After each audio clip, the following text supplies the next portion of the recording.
نحمده ونصلي ونسلم على سيدنا ومولانا محمد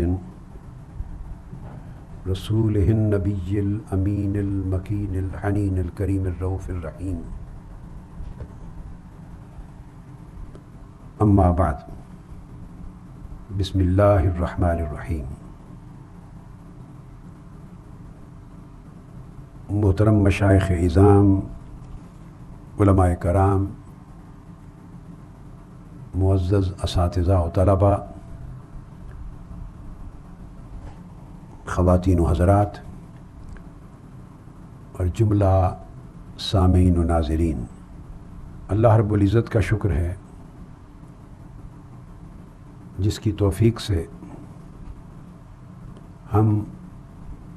دفاع شان سیدنا صدیق اکبر و سیدنا فاروق اعظم رضی اللہ تعالی عنہ کے ایک سلسلہ وار موضوع پر گفتگو کر رہے ہیں، اور اب ہماری گفتگو جو سلسلہ وار جاری تھی قریب الاختتام ہے. آج کی نشست میں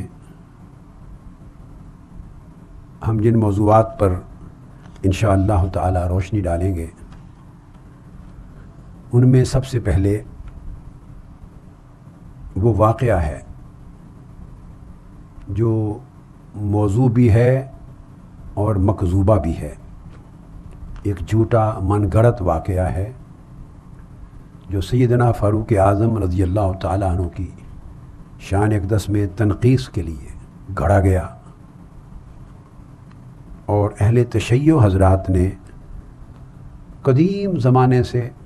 موضوع روایت کے طور پر اپنی کتابوں میں داخل کیا. اور وہ واقعہ ہے معاذ اللہ استغفر اللہ سیدہ کائنات حضرت فاطمۃ الزہرا رضی اللہ تعالی عنہا و سلام اللہ تعالی علیہا، آپ کے در دولت پر معاذ اللہ حملہ کیا جانا. یہ جھوٹ منسوب کیا جاتا ہے، ایک بہت بڑی تہمت لگائی جاتی ہے کہ سیدنا فاروق اعظم رضی اللہ تعالیٰ عنہ، سیدنا مولا علی شیر خدا رضی اللہ تعالیٰ عنہ کو اور ان کے ساتھ دیگر کچھ افراد بنو ہاشم اور کچھ صحابہ کرام کو سیدنا صدیق اکبر رضی اللہ تعالیٰ عنہ کی بیعت پر مجبور کرنے کے لیے سیدہ کائنات کے گھر گئے، اور استغفر اللہ العظیم وہاں دروازہ کھٹکھٹایا، حتیٰ کہ بحث و تکرار ہوئی، گھر کو آگ لگا دی، دروازہ توڑ دیا. ظلم سے بری ہوئی تہمت یہاں تک پہنچی کہ سیدہ کائنات رضی اللہ تعالیٰ عنہ کو معاذ اللہ زد و کوب کیا. آپ زخمی ہوئیں، اور آپ کے بطن مبارک میں ایک صاحبزادہ تھا جس کی تولد ابھی نہیں ہوا تھا، محسن جس کا نام آتا ہے بعض کتابوں میں، اس کا اسقاط ہو گیا، اور پھر اسی زد و گوب اور اسقاط کے نتیجے میں آپ زخمی ہوئیں اور علیل ہو گئیں، اور یہی علالت اور بیماری آپ کی وفات کا باعث بنی. اور اہل تشیع حضرات پھر ان کی وفات کو شہادت کا نام دیتے ہیں. یہ اتنی بڑی تہمت ہے جسے معمولی سی عقل اور معمولی سا شعور رکھنے والا انسان، جس کی طبیعت میں تھوڑا سا عدل اور انصاف ہے، غیر جانبداریت ہے، وہ اسے کسی لحاظ سے کسی بھی پیمانے پر نہ قبول کر سکتا ہے نہ تصور کر سکتا ہے. آج ہم اس واقعہ کے حوالے سے گفتگو کریں گے ابتدائی طور پر، اور آج کی نشست میں ساری گفتگو اور غالباً اگلی نشست میں بھی ساری گفتگو اس قسم کی روایات مکذوبہ کی اسانید پر، طرق پر جرح و تعدیل کی گفتگو ہوگی، فن رجال سے متعلق اور فن جرح و تعدیل سے متعلق. اب اس واقعہ کا کتابوں میں درج کیا جانا، اس کی تاریخ یہ ہے کہ سب سے پہلے ایک شخص جس نے یہ واقعہ شیعہ کتب کی تاریخ میں سب سے پہلے لکھا اور درج کیا، گویا اس واقعہ کو روایت کرنے والا تاریخ کا پہلا شخص میں پہلے اسی سے بات کو شروع کر رہا ہوں اور اس کی پہلی ہی کتاب سے شروع کر رہا ہوں، پھر آگے یک بعد دیگر مصادر پر انشاءاللہ آئیں گے جو اہل تشیع حضرات پیش کرتے۔ تو گویا تاریخ میں سب سے پہلی کتاب جس میں یہ جھوٹا واقعہ اور یہ تہمت اور یہ روایت مکذوبہ کوٹ کی گئی، نقل کی گئی، درج کی گئی، وہ شخص تھا سلیم بن قیس العامری الہلالی، اور اس کی کتاب کا نام ہے السقیفہ۔ اس نے یہ واقعہ اپنی کتاب میں درج کیا اور اس کتاب کو محمد باقر الانصاری نے طبع کیا اور اس کی سند بیان کی اس نے، اور سند یہ بیان کی اس کتاب کے اندر۔ یہ کتاب بعد ازاں اہل تشیع کی روایت کے مطابق اس کے شاگرد ابان بن ابی عیاش نے مرتب کی، مگر روایات جو اس کے اندر جمع کی گئیں وہ سلیم بن قیس العامری الہلالی کی۔ تو گویا سند یہ ہوئی شیعہ حضرات کے مطابق کہ ابان بن ابی عیاش نے روایت کیا ہے یہ واقعہ، اور اس نے روایت کیا سلیم بن قیس العامری الہلالی سے، اور سلیم بن قیس کہتا ہے کہ میں حضرت عبداللہ ابن عباس رضی اللہ تعالیٰ عنہ کے گھر اس وقت بیٹھا ہوا تھا خود، اور ہمارے ساتھ شیعان علی بھی کچھ بیٹھے ہوئے تھے، یہ لفظ ہیں اس کے، کچھ اور بھی شیعان علی بیٹھے تھے۔ جب ہمیں یہ خبر پہنچی کہ معاذ اللہ استغفر اللہ سیدنا فاروق اعظم رضی اللہ تعالیٰ عنہ کئی صحابہ کو ساتھ لے کر لکڑیاں لائے ہیں اور سیدہ کائنات کے گھر کو آگ لگا دی اور حملہ آور ہوئے ہیں اور زد و کوب کیا ہے اور زخمی کیا ہے سیدہ کائنات کو، العیاذ باللہ۔ یہ روایت ہے جہاں سے وہ شروع کرتا ہے اس مضمون کو، اور کتاب کا نام اس نے رکھا ہے السقیفہ۔ بس میں نے آپ کو اختصار سے جو کچھ جھوٹی تہمت ہے وہ بیان کر دی، زائد اس پر بات کرنا وہ کم سے کم میری غیرت ایمانی گوارہ نہیں کرتی کہ میں اس کا تذکرہ کروں۔ یہ واقعہ اہل تشیع حضرات کثرت سے بیان کرتے ہیں، ٹی وی پر اپنے خطابات میں مجالس میں رو رو کر ایک ہنگامہ کھڑا کرتے ہیں، ایک پورا ماحول اور سماج جذباتی قسم کا بناتے ہیں، اور لوگوں کے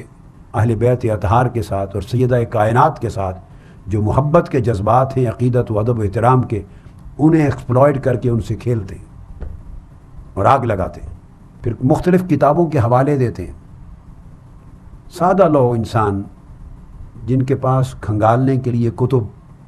اور تحقیق کے لیے ذخائر موجود نہیں ہیں وہ پریشان ہو جاتے ہیں، اور صاف ظاہر ہے جو نوجوان نسلیں ہیں اہل تشیع حضرات کی، وہ اپنے واعظین سے، مولوی صاحبان سے اور ذاکرین سے اس طرح کی ہنگامہ آرائی رو رو کے واویلا سن کر متاثر ہو جاتے ہیں۔ اور یہ اس طرح کے واقعات ہیں، اور ان واقعات میں سے ایک ہے جنہیں شیعہ کتب میں درج کر کے خلفائے راشدین رضوان اللہ تعالیٰ علیہ مجمعین کی کردار کشی کی گئی ہے۔ یہ سب کچھ جان بوجھ کر ان کی کریکٹر اسیسینیشن کی مہم تھی۔ اب اس واقعے کی جو روایت میں نے بیان کر دی، سب سے پہلی روایت، سب سے پہلا راوی اور سب سے پہلی کتاب تاریخ کی، اب اس پر میں جرا کرتا ہوں اور اس کی حقیقت واضح کر کے آپ کے سامنے رکھنا چاہتا ہوں۔ اور اہل تشیع حضرات، اہل علم، اہل فہم،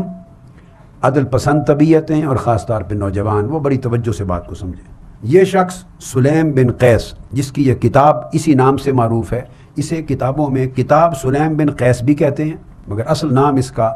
وہ السقیفہ ہے۔ یہ کتاب اٹ سیلف مکذوب اور موضوع ہے، جھوٹی اور من گھڑت ہے، اور معتمد، ثقہ اور بلند پایا شیعہ علماء خود اس کتاب کو رد کر چکے ہیں اپنی کتابوں میں، اور یہ سب سے پہلا مصدر اور ماخذ ہے معاذ اللہ سیدنا فاروق اعظم پر اس سب سے بڑی تہمت کا۔ یہ کتاب سلیم بن قیس الہلالی کی اس وجہ سے رد کر دی گئی ہے شیعہ معتبر اور معتمد اور ثقہ علماء کے ہاں کہ یہ وہ کتاب ہے جس نے شیعہ مسلک کے اندر سب سے پہلے تحریف قرآن کے مسئلے کو بیان کیا اور ثابت کیا ہے۔ اس سلیم بن قیس نے سب سے پہلا ٹیکسٹ اپنے کلام کا درج کیا ہے کہ قرآن مجید معاذ اللہ اس میں تحریف کر دی گئی تھی، اور جو قرآن اب حالانکہ اس زمانے سے یہ تہمت لگا رہا ہے، جو قرآن مجید اے لوگوں آپ کے ہاتھ میں ہے، یہ وہ کامل قرآن مجید نہیں ہے، اس میں کئی آیتیں نکال دی گئی ہیں، کئی آیتیں داخل کر دی گئی۔ اس کی وجہ سے سکہ شیعہ علماء خود اس کتاب کے وجود اور اس سلیم بن قیس العامری کے وجود کے بارے میں شک میں مبتلا ہو گئے۔ اب پہلا ریفرنس میں جو دینا چاہتا ہوں، ابن المطہر الحلی، شیعہ حضرات کی بڑی معتبر اور نامور کتاب ہے اسماء الرجال میں، اس کا نام بھی ہے کتاب الرجال، اور عام طور پہ رجال ہلی کے نام سے معروف ہے۔ تو علامہ ہلی رجال ہلی میں صفحہ 206 میں بیان کرتے ہیں کہ چونکہ یہ کتاب سلیم بن قیس کے نام سے